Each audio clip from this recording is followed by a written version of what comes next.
नमस्कार दोस्तों, आपका स्वागत है आपके अपने YouTube channel Vidhi judicial academy में। मेरा नाम है Vijendra Verma and I am the director founder of the Vidhi judicial academy.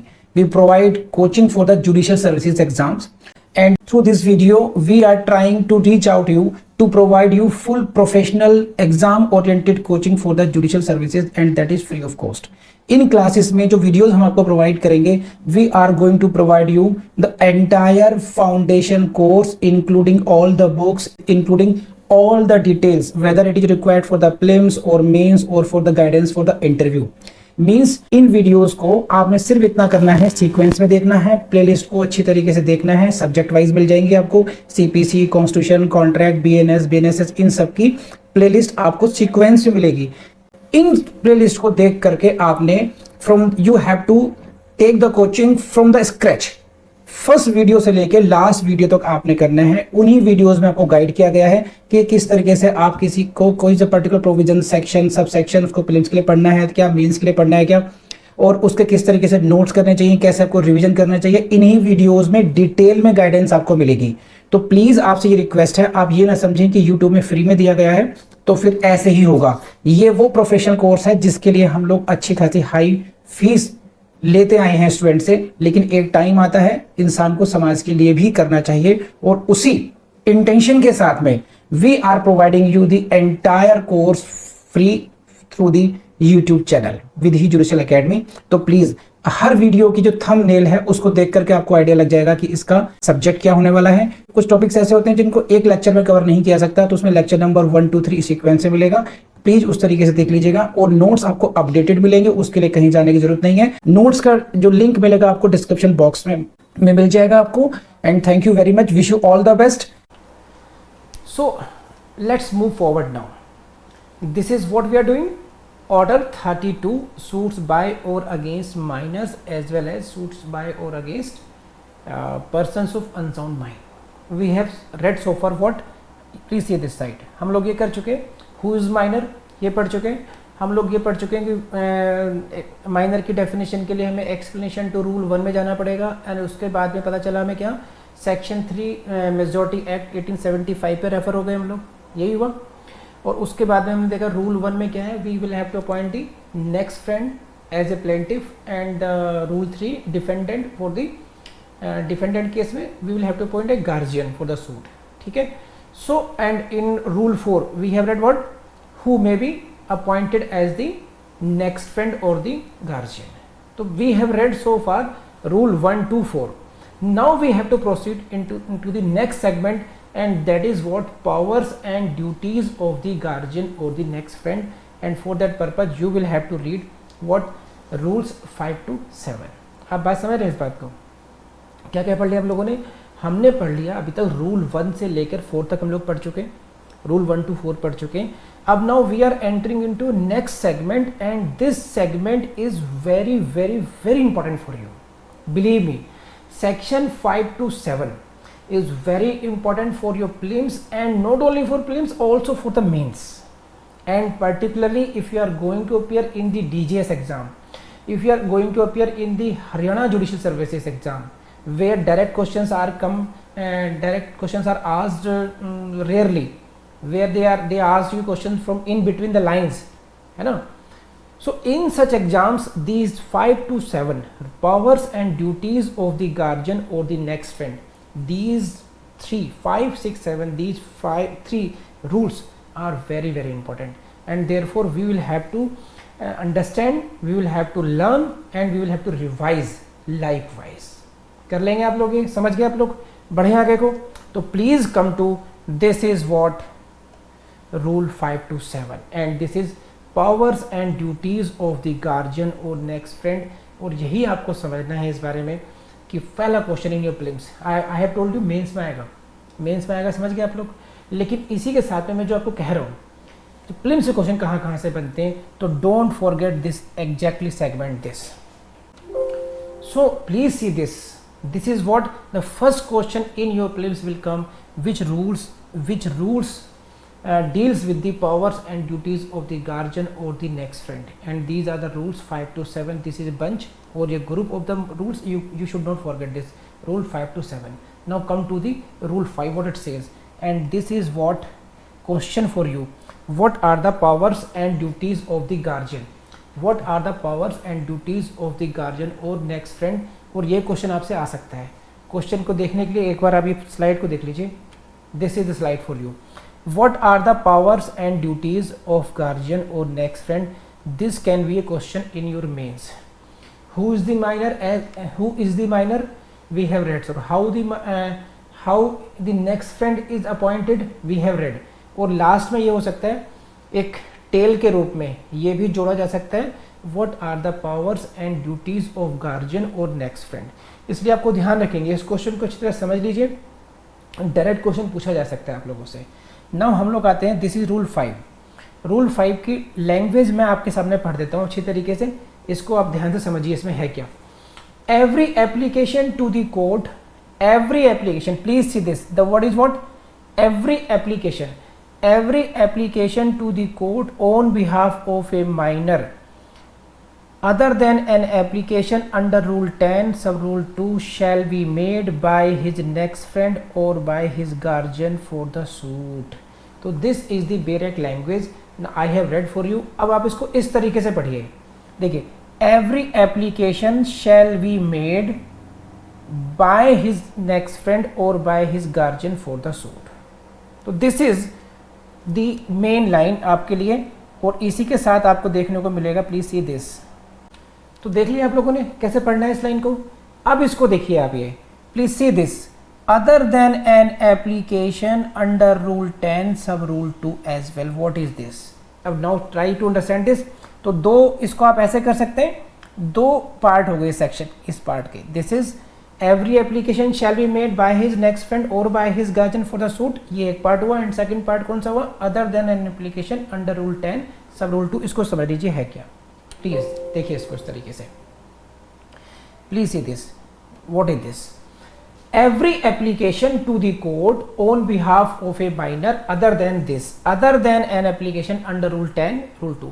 तो किस एप्लीकेशन की बात कर रहे हैं? What is the rule 5? Rule 5 क्या कह रहा है कि प्रत्येक आवेदन, प्रत्येक आवेदन, this is every application means प्रत्येक आवेदन नेक्स्ट फ्रेंड यानी कि वाद मित्र या गार्जियन फॉर द सूट, मतलब वादार्थ संरक्षक. गार्जियन फॉर द सूट करते हैं वादार्थ संरक्षक के द्वारा प्रत्येक आवेदन उसी के द्वारा किया जाएगा. किसी भी सूट में कोई भी एप्लीकेशन मूव करनी हो तो कौन मूव करेगा? That shall be moved either by the next friend or the guardian as the case may be. Fine. तो कौन सी एप्लीकेशन एक्सेप्शन है, कौन सी एप्लीकेशन नहीं करेगा वो? This is what rule 10 sub rule 2 में जो एप्लीकेशन दी गई है उसको, उसके सिवाय उस एप्लीकेशन को छोड़ दीजिए. उस एप्लीकेशन को रूल 10 सब रूल 2 को छोड़ करके जो बाकी सारी एप्लीकेशन हैं, जितने भी आवेदन हैं, वो वाद मित्र करेगा या वादार्थ जो संरक्षक है, गार्जियन फॉर द सूट है, वो करेगा उसको. तो ये हम जो एक्सेप्शन है इसको हम देख लेते हैं, ये है क्या, ये कौन सी स्थिति में आ रहा है. ये है दिस इज, देखिए this is rule 10 sub rule 2. It is dealing with the appointment of next friend और गार्जियन ऑन रिटायरमेंट, रिमूवल और डेथ. अगर नेक्स्ट फ्रेंड या गार्जियन उसमें से किसी की मृत्यु हो जाती है, उसको वो हट जाता है, रिटायरमेंट ले लेता है, या उसको हटा दिया जाता है, डेथ हो जाती है, ऐसे केस में फिर एक नेक्स्ट गार्जियन की या नेक्स्ट फ्रेंड की किसी अन्य व्यक्ति का अपॉइंटमेंट करना पड़ेगा. और उस एप्लीकेशन को जब वो खुद हट ही चुका है तो हाउ कैन ही मूव. तो देयरफॉर ये एक एक्सेप्शन है रूल 10 सब रूल 2. याद रखिएगा, आप लिमिट्स में आ सकते हैं आप लोगों से कि out of which following application shall not be moved. तो this is rule 10 sub rule 2. कर लेंगे, बहुत ज़्यादा टेक्निकल चीज़ें नहीं है, केवल हमें एक प्रोसीजर को समझना है इस बार, ये बस ये.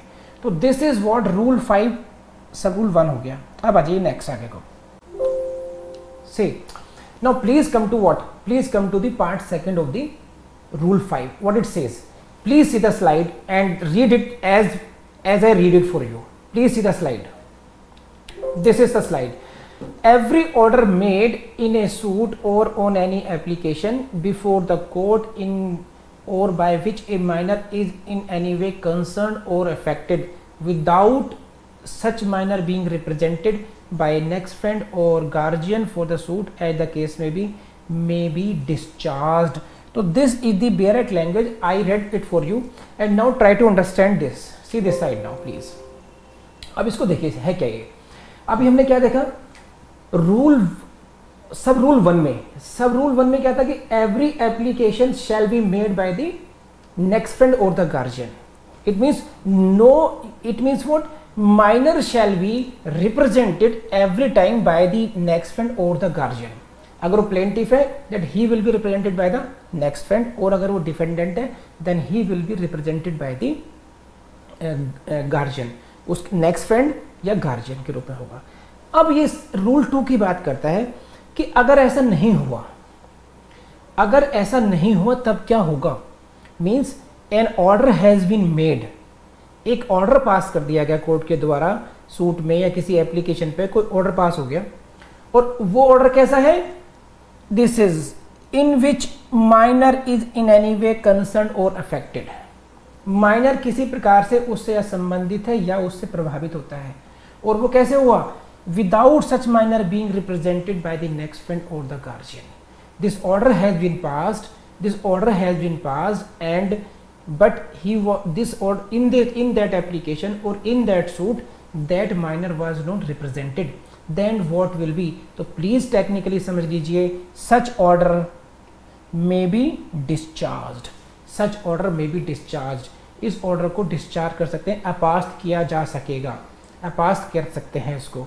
तो इसको आप दोबारा समझ लीजिए, मैं आपको स्लाइड दिखाता हूँ, इसको ऐसे समझिए। देखिए एवरी ऑर्डर, कैसा order, before the court in which a minor is in any way concerned or affected, these are two different terms, please ये देख लीजिए, concerned और affected, या तो माइनर उस ऑर्डर से प्रभावित होता हो या उससे किसी प्रकार से संबंधित हो, ऐसा ऑर्डर पास कर दिया गया है। और कैसे पास किया गया है, without such minor being represented, minor को रिप्रेजेंट नहीं किया, किसने नहीं किया, बाय नेक्स्ट फ्रेंड और बाय गार्जियन, ना गार्जियन ने रिप्रेजेंट किया इन केस ऑफ डिफेंडेंट, ना ही नेक्स्ट फ्रेंड ने उसको किया। तो ऐसे केस में क्या होगा, then such order may be discharge and this can be the question for your prelims exams. So please इसको आप ऐसे देखिए इसको आप ऐसे देखिए और समझने की कोशिश कीजिए इस तरीके से। तो चलिए क्लास को आगे बढ़ाते हैं। तो अभी तक हम लोग क्या कर चुके हैं, हम लोग पढ़ चुके हैं रूल 1 to लेकर 4 तक पढ़ चुके हैं, हम लोग पढ़ चुके हैं हु इज माइनर, ये पढ़ चुके हैं हम लोग क्या कर चुके हैं, नेक्स्ट फ्रेंड के द्वारा अपॉइंटमेंट फाइल होगा सूट, ये पढ़ चुके हैं रूल 1 में, रूल 3 में पढ़ चुके हैं, गार्जियन होना चाहिए डिफेंडेंट केस में, और मेजॉरिटी एक्ट का सेक्शन 3 पढ़ चुके हैं हम लोग कि सेक्शन 3 के minor will be determined by the section 3 of the majority act, and who may be appointed as this guardian और नेक्स्ट फ्रेंड, ये हम लोग पढ़ चुके हैं रूल 4 में।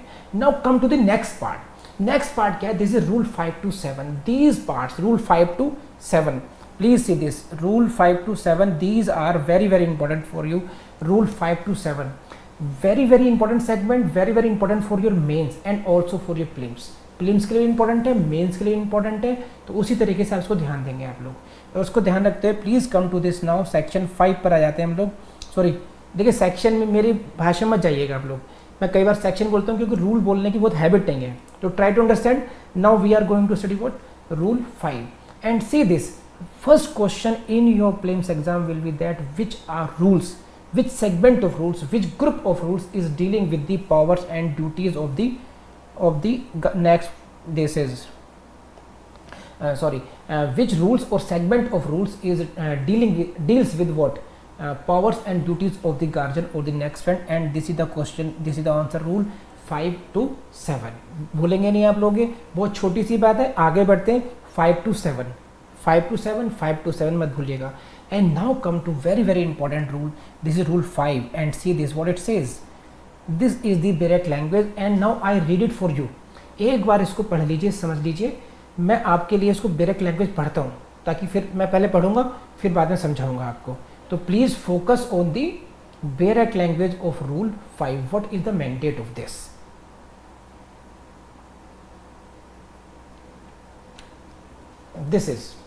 This is rule 5 sub rule 1. Every application to the court on behalf of a minor other than an application under rule 10 sub rule 2, ध्यान रखिएगा इसको, shall be made by his next friend or by his guardian for the suit। Hindi में बोले तो every application means प्रत्येक आवेदन, इसको आप इस तरीके से पढ़िए, देखिए, every application shall be made by his next friend और by his guardian for the suit. किसी भी वाद में प्रत्येक आवेदन, किसी भी वाद में प्रत्येक आवेदन या तो वाद मित्र करेगा या वादार्थ संरक्षक के द्वारा किया जाएगा। Shall be made, this is the direct language and this is the second part, please focus on this also. Other than an application under rule 10 to sub rule 2, every application but other than this. ये समझ रहे हैं आप? ये अब इसको मैं कुछ समझाता हूँ, इसको समझिए क्या है ये। आपने देखा इसको, है ना? है क्या? प्रत्येक आवेदन, every application other than this application shall be made by the next friend और द गार्जियन। प्रत्येक आवेदन कौन करेगा? या तो वाद मित्र करेगा या कौन करेगा? गार्जियन करेगा। लेकिन कौन सी एप्लीकेशन छोड़ दी हम लोगों ने, कौन सी में नहीं करेगा? वो है रूल 10(10)(2) कहते हैं, 10 रूल 10 सब रूल 2। ये जो एप्लीकेशन है, that application shall not be made bye, because it is not possible. क्यों पॉसिबल नहीं है? क्योंकि इसको समझते हैं। ये रूल 10 है क्या? रूल 10(2) कहता क्या है? ये कहता है, देखिए, रूल 10(2) क्या कहता है? This is with regard to the appointment of the next friend और the guardian in case of his retirement, in case of his, अब देखिए स्लाइड में, है ना, देख रहे ना, पढ़ लीजिए। रिटायरमेंट, रिमूवल और डेथ, क्या मतलब? सपोज कीजिए आप एक माइनर हैं, है ना, आप एक माइनर हैं और आपने एक नेक्स्ट फ्रेंड की नियुक्ति की थी for filing a suit. Now उसकी डेथ हो जाती है, या वो काम सही से नहीं कर रहा था, उसको रिमूव कर दिया जाता है, या वो खुद रिटायरमेंट ले देता है। तो अब वो तो चला गया, नाउ उसकी जगह नेक्स्ट उसको आना है, नियुक्ति होनी है। तो वो जो नियुक्ति है, जो आवेदन एप्लीकेशन है for the appointment of next friend या गार्जियन हो सकता है, वो एप्लीकेशन की बात करते हैं सब रूल 2 ऑफ रूल 10 में। तो उस एप्लीकेशन को छोड़ दें तो प्रत्येक आवेदन, every application shall be made by the next friend और बाय हिज गार्जियन। तो ये एक नियम आ गया। ये राइट मान लीजिए नेक्स्ट फ्रेंड का कि he has right to move every application in the case. समझ में आ गई? तो ये तो बात आ गई रूल 5 में, नेक्स्ट फ्रेंड या गार्जियन का अधिकार है कि वो कोई भी आवेदन कर सकता है इसमें। अब मान लीजिए एक सिचुएशन ऐसी भी हो सकती है कि an order has been passed, एक ऑर्डर पास कर दिया गया, ऑर्डर पास कर दिया कोर्ट ने, और कैसा ऑर्डर था वो? That is affecting the plaintiff. Number 2, an order has been passed. Number 2, that is affecting the minor in any ways. And third is what? minor was not represented at all by the next friend or the guardian as is required। जैसे कि rule 5 की requirement है। Rule 5 की requirement क्या है? कि every application shall be made by the guardian, ये requirement है ना। इसका उल्लंघन हुआ, वॉयलेशन हुआ, rule 5(1) is violated and order is passed। Please see this this situation is dealt in what? This is sub rule 2 5(2) में क्या है? नाउ एवरी ऑर्डर मेड, इसको ऐसे देखिए every order made in a suit और on any application, प्रत्येक ऐसा आदेश जो किसी सूट में दिया जाता है या किसी एप्लीकेशन पे पास किया जाता है, ठीक है, इन विच और by which A minor is in any way concern और अफेक्टेड। दीज आर 2 वर्ड्स, ध्यान रखना, कंसर्न और affected. either he is concerned or he is affected। now this is कैसा ऑर्डर बना हुआ? every order passed and in that order is in any way affecting or concerning with the minor। Minor के संबंध को, minor को या तो प्रभावित करता है या माइनर से संबंधित है, ठीक है, ऐसा ऑर्डर पास हो गया। लेकिन कैसे? Without such minor being represented by the next friend और द गार्जियन। उसको रिप्रेजेंट नहीं किया गया था। जिस एप्लीकेशन पर ये ऑर्डर हुआ है, that application was not represented by the next friend. समझिए क्या मतलब है? देखिए फिर वही, मान लीजिए आप माइनर हैं, आपने एक सूट फाइल किया through your next friend and in that case during the pendency of suit an order has been pass, एक ऑर्डर पास किया गया, लेकिन उसको वो एप्लीकेशन आपकी तरफ से फिर अगर आपकी तरफ से अप्लाई नहीं हुई थी, that application was not moved by you through your next friend। it means you were not represented through your next friend। And an order has been passed, उस ऑर्डर का क्या होगा, as per sub rule 2 that may be discharge and this is the term, don't forget this is क्या term है, discharge. ऐसे order को, ऐसे आदेश को अपास्त किया जा सकेगा, अपास्त करना बोलते हैं इसको, डिस्चार्ज। तो दोनों ही केसेस में है, अगर आप डिफेंडेंट माइनर हैं और आपके लिए गार्जियन की नियुक्ति हुई थी और गार्जियन ने आपको रिप्रेजेंट नहीं किया उस सूट में, या गार्जियन ने आपको रिप्रेजेंट नहीं किया उस एप्लीकेशन में, तो ऐसे ऑर्डर को only on that ground discharge किया जा सकता है, अपास्त किया जा सकता है। This is what, this is rule, सब रूल 2 ऑफ रूल 5। अब देखिए इसमें एक नेक्स्ट बात हो रहा है, इसको समझिए क्या है, and please see the slide. मैं एक काम करता हूँ, इसको और देख लीजिए आप, इसको मैं स्लाइड में दिखाता हूँ, एक बार आप अच्छी तरह समझ लेंगे इसको। तो प्लीज सी द स्लाइड। देखिए ये था, every order in a suit or on any application before the court in or by which a minor is in any way concerned or affected। तो अब मैं इसको ऐसे करता हूँ, प्लीज सर्कल देखिए आप, ये एवरी ऑर्डर, ठीक है, किसमें, इन ए सूट और इन एप्लीकेशन, कौन सा order, by which this minor is concern और affected, this order is made and this minor is concerned or affected by this order, and situation is this is very important that he was not represented, without such minor being represented, उस minor की representation नहीं हुई थी, then what will be the consequence will be this, that such order may be discharged। तो ये हुआ consequence इसका। अब देखिए इसमें वकील साहब की क्या भूमिका है, इसको समझिए दोबारा। अब देखिए आप तो माइनर आपको नहीं पता था, लेकिन जो वकील साहब हैं जिनको ऐसे पता था, उनकी भी क्या कोई ड्यूटी बनती है इसमें, तो उसके बारे में नेक्स्ट पार्ट है, उसको समझिए। नेक्स्ट पार्ट क्या कहता है, and where the pleader of the party at whose instance such order was obtained knew और might reasonably have known the fact of such minority with cost to be paid by such pleader. इसको आप, मैंने पढ़ा, लेकिन आप इसको एक बार slide पे देख लीजिए, आपकी ज़रा समझना आसान हो जाएगा। देखिए स्लाइड इसमें क्या है, स्लाइड में देखिए क्या है, and where the pleader of the party at whose instance of such order was obtained, which pleader, देखिए इसको देखिए, please see this arrow, pleader at whose instance such order was obtained, वैसा प्लीडर जहां pleader को, कौन सा pleader, कौन सा वकील साहब, जिनके इंस्टेंस पे such order was obtained, which order was, which is concern with the minor और which is affecting the minor, समझ रहे आप, such order was obtained and he knew, that pleader knew और might reasonably have known the fact of such minority. यदि उन वकील साहब को ये पता था कि ये माइनॉरिटी का मैटर है और इसमें माइनर का रिप्रेजेंटेशन होना जरूरी है, तो और तब भी उन्होंने वैसा ऑर्डर करवाया, तो then with cost to be paid by such pleader. अब बात समझ गए इसमें, तो कॉस्ट कौन पे करेगा इसमें, प्लीडर पे करेगा इसमें। तो इसको आप समझिए अच्छी तरीके से क्या है, देखिए इसमें क्या है, this is regarding the cost to be imposed on the pleader.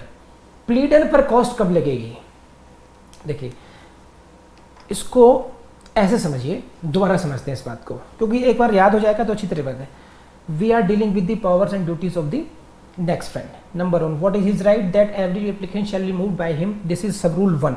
प्रत्येक आवेदन उसके द्वारा होगा, इसके द्वारा होगा, या तो नेक्स्ट फ्रेंड के द्वारा या guardian for the suit. Guardian के फॉर द सूट क्या बोलते हैं, वादार्थ संरक्षक के द्वारा होगा, ये हमने पढ़ लिया।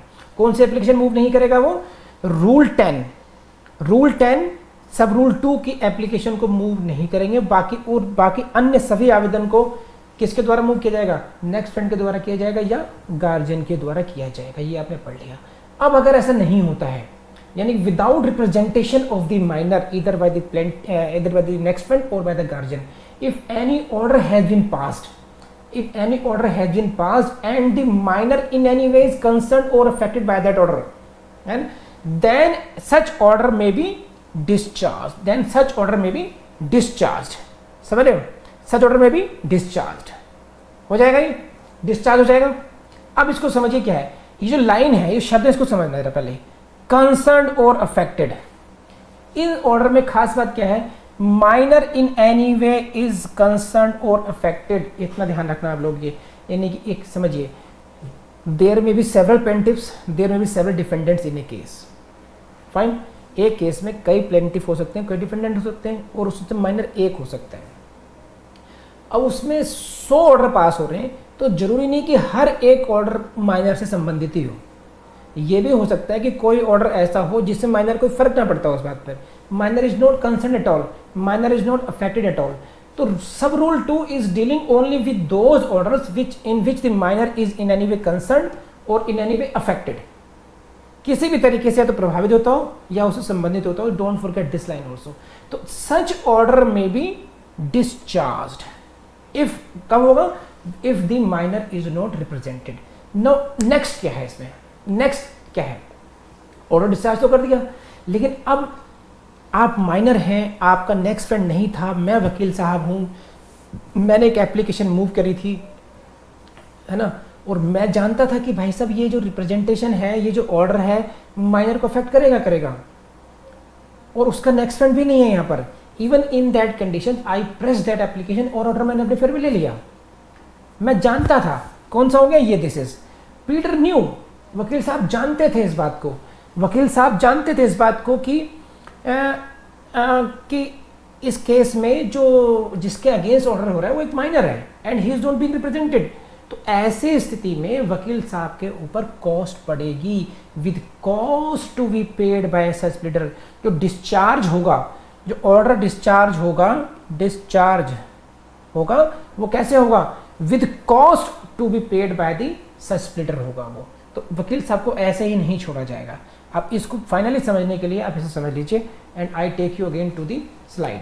प्लीज देखिए इसको क्या है। Order is made in a suit और an application, fine, and order से कैसा ऑर्डर है, this is the order in which minor is in any way concern और अफेक्टेड। माइनर किसी प्रकार से संबंधित है या अफेक्टेड है, एक बात। सेकेंड बात, this order is made without minor being represented by next friend और हिज गार्जियन, ठीक है। Then this will be the consequence, order may be discharged, order may be discharged. And secondly, अगर ये हो जाए plus, if pleader knew over the minority then with cost to be paid by such pleader. तो this is the summary of the rule 5 for you. I hope you understood, and now please focus towards me now। तो ये rule 5 आप लोगों ने देख लिया अच्छी तरीके से। 5.1 पढ़ लिया, 5.2 पढ़ लिया। 5.1 में रिक्वायरमेंट ऑफ है कि every application shall be made by the next friend और द गार्जियन, नंबर 1। नंबर 2 है कि अगर if order is pass that can be discharge without being represented. And third point is what, that is the imposition of the cost on the pleader। Now this is all about rule 5, and now come to rule 6। देखिए, इन videos के बारे में आपको अंदाजा लग गया होगा कि ये इनकी जो अप्रोच है वो है एग्जाम में कैसे आएगा। आपको बुद्धिजीवी बनाने की प्रयास नहीं किया गया है। तो अगर आपको ये प्रयास समझ में आया हो और आपको अच्छा लगता हो तो please help us spread awareness about this channel, so that कि बहुत से ऐसे स्टूडेंट होंगे, बहुत से खासकर ऐसी गर्ल्स होंगी जिनको उतनी अच्छी क्वालिटी कोचिंग नहीं मिल पा रही है। तो help them, help yourself, help us. Thank you very much, and share these videos. Thank you.